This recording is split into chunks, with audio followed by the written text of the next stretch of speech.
Hello everyone, welcome back to GK today.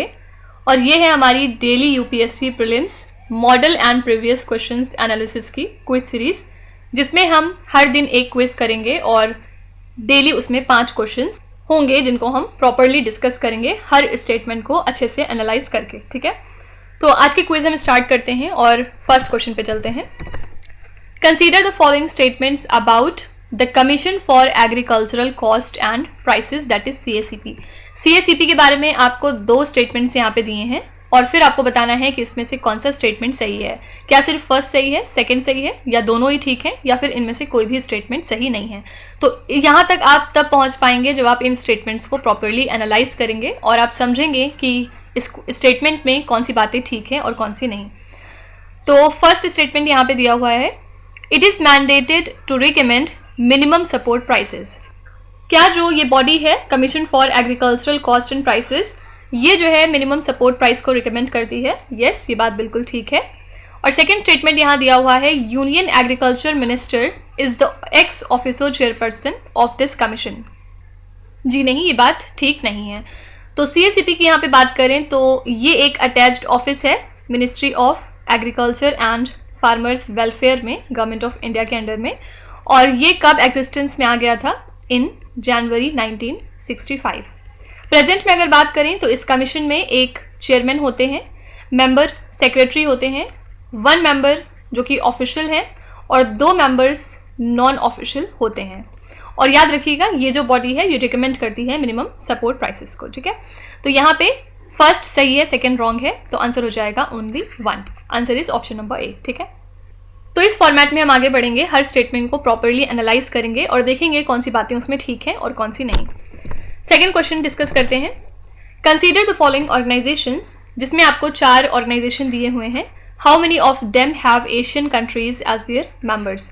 आपको बताना है कि इन ऑर्गेनाइजेशन में कौन कौन सी ऐसी कंट्रीज हैं जिसमें कि एशियन कंट्रीज भी आती हैं। अब ये आंसर आप तभी बता पाएंगे जब आपको इन ऑर्गेनाइजेशंस के बारे में मालूम होगा। इसके अलावा आपको ये भी मालूम होगा कि एशियन कंट्रीज में कौन सी कंट्रीज आती हैं। तो चलिए इसको देखते हैं। फर्स्ट है यहाँ पर एशियान, इसका फुल फॉर्म क्या होता है? Association of south east Asian nation. ये एक तरह का रीजनल ऑर्गेनाइजेशन होता है जिसमें कि 10 मेंबर स्टेट्स मौजूद हैं साउथ ईस्ट एशिया से। इसका काम है इकोनॉमिक इंटीग्रेशन को प्रमोट करना, फ्री ट्रेड को प्रमोट करना और कोऑपरेशन को इन्हांस करना अमंग इट्स मेंबर कंट्रीज। ठीक है, सेकेंड है मर्कोसुर। ऑफिशियली हम इसको कहते हैं सदर्न कॉमन मार्केट और ये एक तरह का रीजनल ट्रेड ब्लॉक है साउथ अमेरिका में। इसमें डिफरेंट कंट्रीज आती हैं like Argentina, Brazil, Paraguay and Uruguay और कुछ और इसके एसोसिएटेड मेंबर्स भी हैं। इसका एम क्या है? रीजनल इकोनॉमिक कोऑपरेशन को फॉस्टर करना, ट्रेड बैरियर्स को एलिमिनेट करना, साथ ही इकोनॉमिक डेवलपमेंट को प्रमोट करना। ठीक है, थर्ड बॉडी यहाँ पे दी हुई है AEC, जिसका फुल फॉर्म है एशियन इकोनॉमिक कम्युनिटी। और ये जो बॉडी है ये एक इनिशिएटिव है विद इन एशियान। इसका काम है एक सिंगल मार्केट क्रिएट करना और प्रोडक्शन बेस को बनाना अमंग इट्स मेंबर स्टेट।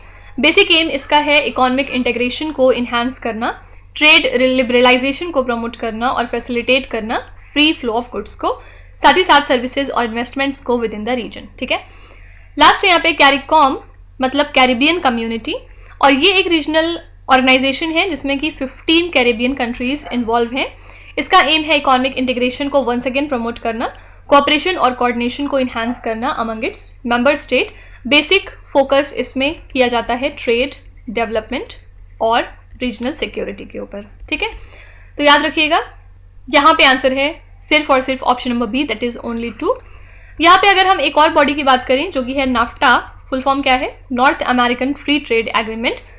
इसका एम होता है ट्रेड बैरियर्स को एलिमिनेट करना और इकोनॉमिक कोऑपरेशन को फैसिलिटेट करना। इनकी मेंबर कंट्रीज में कौन कौन सी हैं? USA, Canada and Mexico. ठीक है, तो ये कुछ ऑर्गेनाइजेशंस हो गई जिनके बारे में आपको ध्यान में रखना होगा। थर्ड क्वेश्चन पे चलेंगे। With reference to various international agreements and arrangements related to nuclear energy, consider the following या बिलो ऑब्जर्वेशंस। इंटरनेशनल एग्रीमेंट्स और अरेंजमेंट्स के रेफरेंस को ध्यान में रखते हुए रिलेटेड टू न्यूक्लियर एनर्जी आपको इन ऑब्जर्वेशंस को या स्टेटमेंट्स को केयरफुली एनालाइज करना है, फिर बताना है कि इसमें से कौन सा सही है। फर्स्ट है यहाँ पे Euratom facilitates cooperation in the peaceful use of nuclear energy. Euratom का फुल फॉर्म क्या होता है? European atomic energy community. और ये एक तरह की इंटरनेशनल ऑर्गेनाइजेशन है जिसको कि कुछ यूरोपियन कंट्रीज़ ने इस्टेब्लिश किया था, जिसमें आता है बेल्जियम, जर्मनी, फिर इसके अलावा फ्रांस, इटली, लग्जमबर्ग और द नीदरलैंड।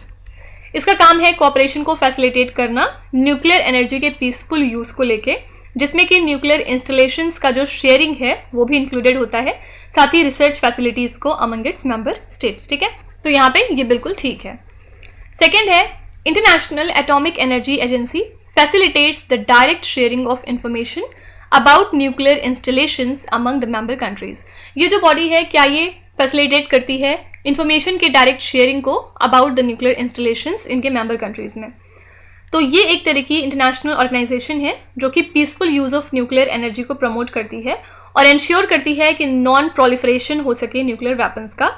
याद रखिएगा, ये जो बॉडी है ये डायरेक्टली तौर पे फैसिलिटेट नहीं करती शेयरिंग ऑफ न्यूक्लियर इंस्टॉलेशंस को, रादर ये इनडायरेक्ट तरीके से काम करती है और ये प्रोवाइड करती है एक प्लेटफॉर्म अपने सभी मेंबर स्टेट्स को कि वो कोलैबोरेट कर सकें और इन्फॉर्मेशन शेयर कर सकें on nuclear technology and safety. ठीक है, तो यहाँ पे इस डायरेक्ट वर्ड की वजह से ये क्वेश्चन गलत हो गया, ये स्टेटमेंट यहाँ पे रॉन्ग है।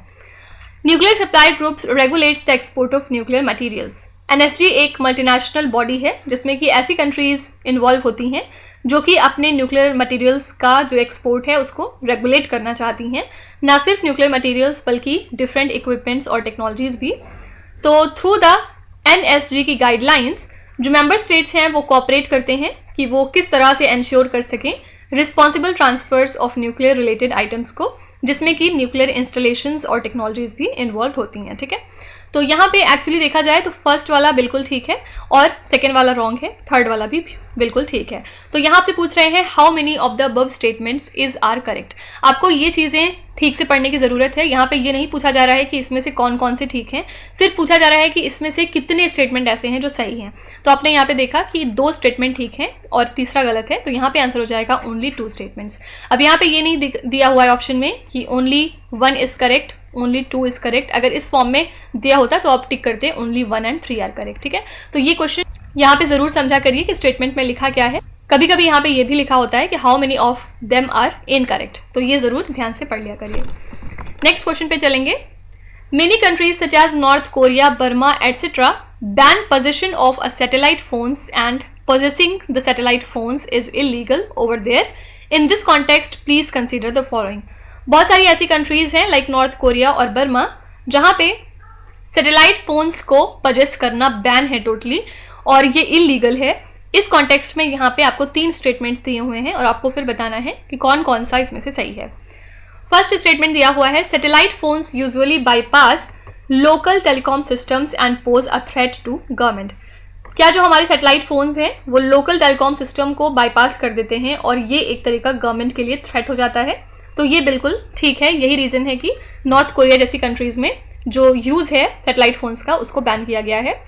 The governments in these countries want mass surveillance and और lack the technology to intercept satellite phone traffic. ये भी बिल्कुल ठीक है। यहाँ की जो गवर्नमेंट है ये चाहती है मास सर्विलांस हो सके, तो ये भी बिल्कुल ठीक है। These countries need to enter into an international convention which they do not want to. तो इसमें किसी तरह की इंटरनेशनल कन्वेंशन की बात नहीं है, ये बिल्कुल गलत है। तो आंसर हो जाएगा यहाँ पे only 1 and 2 are correct. Option number B बिल्कुल ठीक है। लास्ट क्वेश्चन पे चलेंगे। Consider the following. यहाँ पे 4 स्टेटमेंट दिए हैं। Which among the following can not be claimed by foreigners in India. इसमें से कौन कौन सा राइट है जो इंडिया में सिर्फ इंडियंस को मिलता है, ना कि फॉरेनर्स को? फर्स्ट है यहाँ पे right to life and liberty, right to freedom and religion, equality before law, freedom of speech and expression. देखिए फंडामेंटल राइट्स जो आर्टिकल नंबर 15, 16 और 19 में है वो सिर्फ और सिर्फ स्पेसिफिक तौर पे इंडियन सिटीजन्स के लिए ही होते हैं और एज पर दीज आर्टिकल्स जो freedom of speech and expression है वो सिर्फ और सिर्फ इंडियंस के लिए होता है, ना कि फॉरेनर्स के लिए। और साथ ही याद रखिएगा कि ये एब्सोल्यूट नहीं होता है, ठीक है। तो फिलहाल 8 रेस्ट्रिक्शंस हैं on the freedom of speech and expression और ये दिए गए हैं in respect to sovereignty and integrity of the country. और ये जो 8 रेस्ट्रिक्शंस हैं वो किस फॉर्म में दिए गए हैं? फर्स्ट है security of the state, second है friendly relations with the foreign state. Third है पब्लिक ऑर्डर। फोर्थ है डिसेंसी ऑफ मोरालिटी, मोरालिटी को मेंटेन करना होगा। फिफ्थ है कॉन्टेम्प्ट ऑफ कोर्ट। फिर सिक्स है डिफेमेशन। फिर नेक्स्ट है incitement to offence and last है sovereignty and integrity of India. तो ये जो 8 रिस्ट्रिक्शंस हैं ये एम्बडीड हैं अपने करंट फॉर्म में in the constitution under first amendment bill 1951, जिसको कि नेसेसिटेट किया गया था Romesh Thapar versus state of Madras के केस में। ठीक है, तो यहाँ पे आंसर हो जाएगा ओनली 4। इसमें से सिर्फ ये लास्ट वाला जो है freedom of speech and expression, ये स्पेसिफिकली इंडियंस के लिए होता है और इसको फॉरेनर्स जो है वो क्लेम नहीं कर सकते। बाकी जो रेस्ट दिए हैं, right to life and liberty, right to freedom and religion, equality before law, ये सारे के सारे इंडियंस के लिए भी हैं और फॉरेनर्स के लिए भी हैं। ठीक है, तो आई होप कि ये सेशन आपके लिए फ्रूटफुल साबित हुआ होगा और आपने काफ़ी कुछ नया सीखा होगा। इसके अलावा आपने टेक्निक सीखी होगी कि किस तरह से आप स्टेटमेंट वाले क्वेश्चंस को टैकल कर सकते हैं। हर स्टेटमेंट को पहले ध्यान से पढ़ने की ज़रूरत है और उसके बाद ही फिर ऑप्शंस पे आपको आना है, और ऑप्शंस में भी जो स्टेटमेंट दिया हुआ है कि आपको करेक्ट पहचानना है, इनकरेक्ट पहचानना है, उसको भी हमें ठीक से पढ़ना होगा। तो कल हम अपनी सेकेंड क्विज के साथ आएंगे। Till then stay tuned. Thank you so much for watching and please do not forget to subscribe to GK Today. With this, Venus Hadsana signing off.